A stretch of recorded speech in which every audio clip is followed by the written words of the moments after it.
I'm part of the climate movement long before I was born. I am a descendant of climate migrants, people from the Brazilian Northeast who had to move because of drought, because of desertification. So climate resilience is here. I know a lot about it with my head, but it's also here in my body. It's part of my culture, the stories, the feelings, the songs of my family, my ancestors.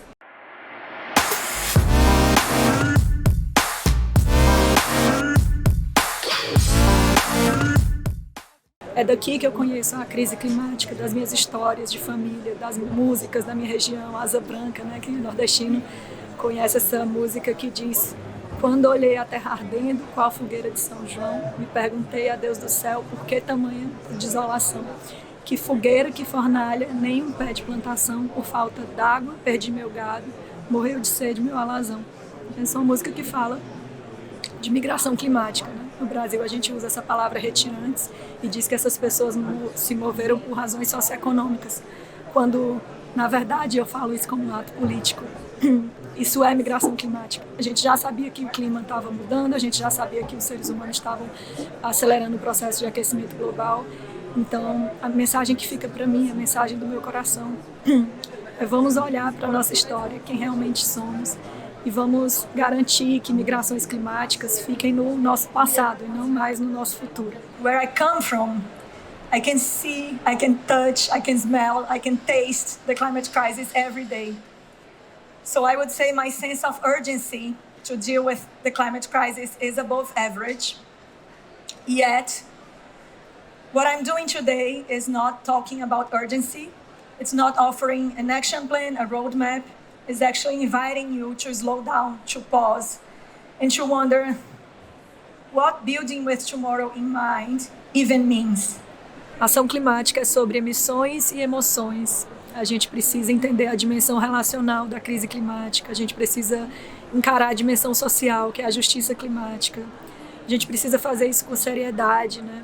Investir não só em mitigação de carbono, mas também em adaptação de comunidades de linha de frente, proteção dos defensores da terra, do território, dos direitos humanos. Então essa é a minha primeira mensagem. A gente se preocupar também com as relações que temos com nós mesmos, uns com os outros e com o resto da natureza, né? Afinal, nós somos natureza também. Minha outra mensagem é relacionada a essa, sobre equidade de gênero na ação climática. A gente precisa alcançar mais equidade de gênero em espaços de liderança, e eu trabalho com mulheres, com redes de mulheres no Nordeste do Brasil, e eu vejo que elas têm muito a ensinar também para a gente sobre os valores que devem guiar essa transição climática.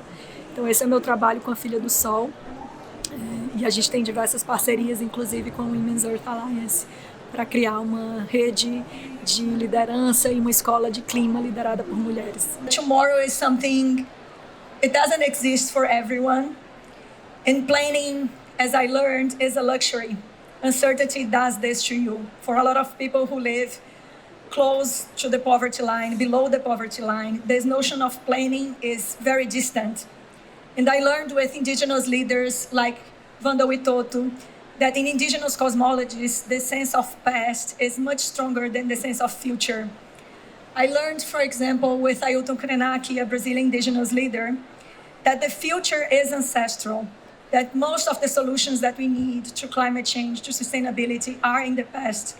So can you imagine how many solutions are there in the past, how it would look like to build with yesterday in mind? Então essa é a minha grande paixão hoje em dia, é pensar em redes de mulheres, em redes de liderança, como é que elas podem se fortalecer e pensar nesse tipo de ação climática de baixo para cima. Uma ação climática que é muito sensível ao contexto local. As mulheres já têm as soluções, elas só não têm o recurso e a visibilidade para implementar essas soluções. E o que eu quero ver no futuro é essa escola do clima se expandindo e virando uma rede de mulheres pelos trópicos para nos proteger, proteger o nosso planeta e proteger a humanidade. We need to care about the relational aspect of the crisis. It's not only about building, it's not only about the material. The world is relational. We need to match our perception of reality to this.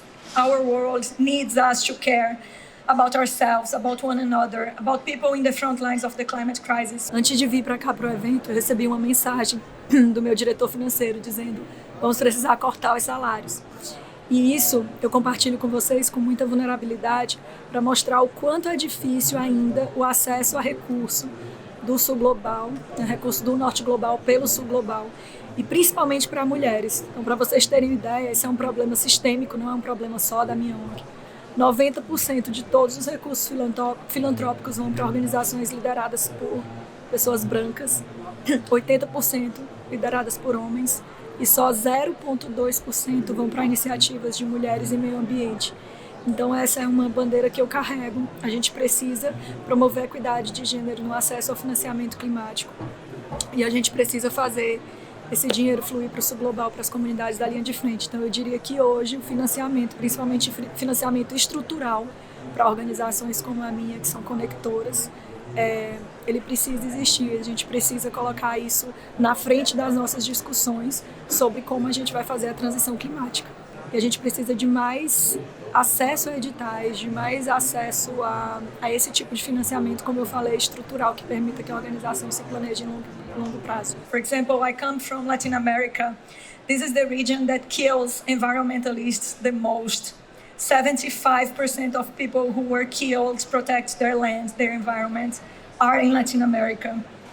And there's almost no funding for it, for their protection. Most of the funding, as you may know, go to infrastructure, goes to technology.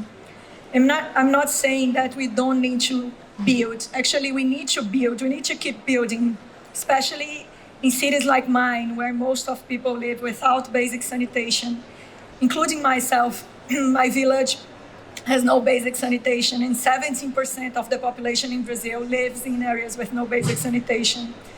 We need to build sustainable and affordable housing for all.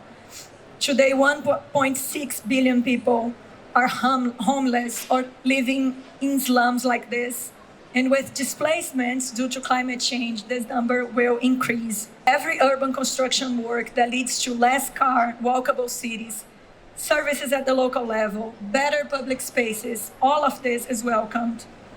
What is not welcomed is building more pipelines for oil and gas, building airports, highways.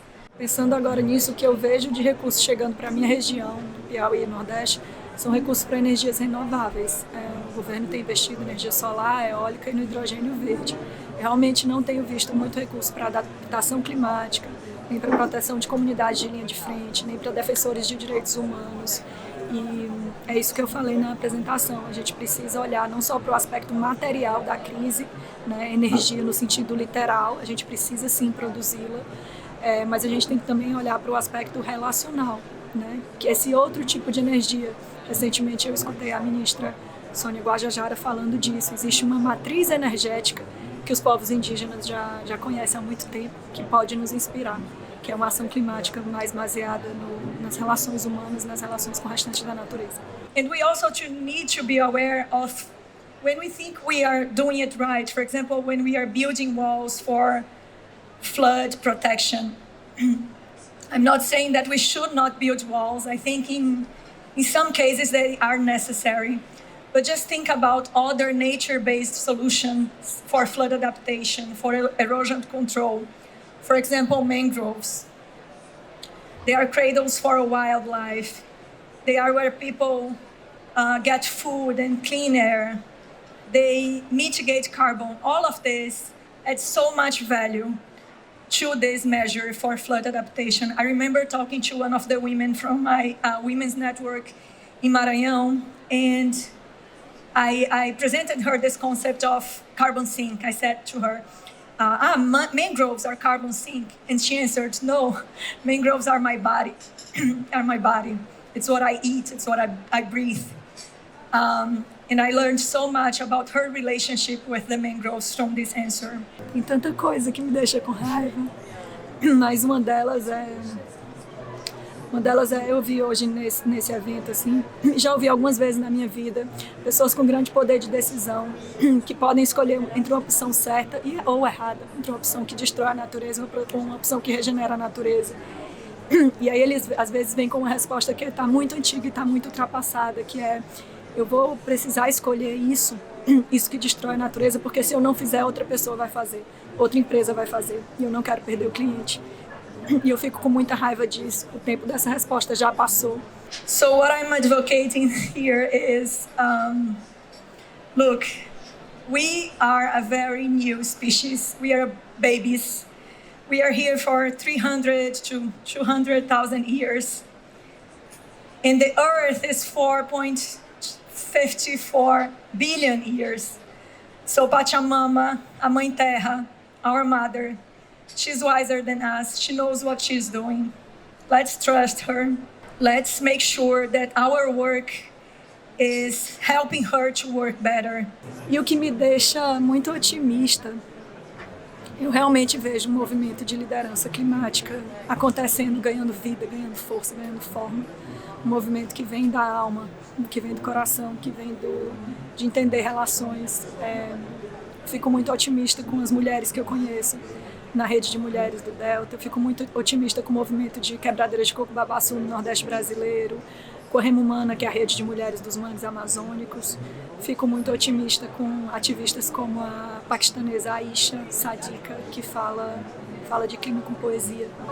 Então, isso é o que me deixa feliz.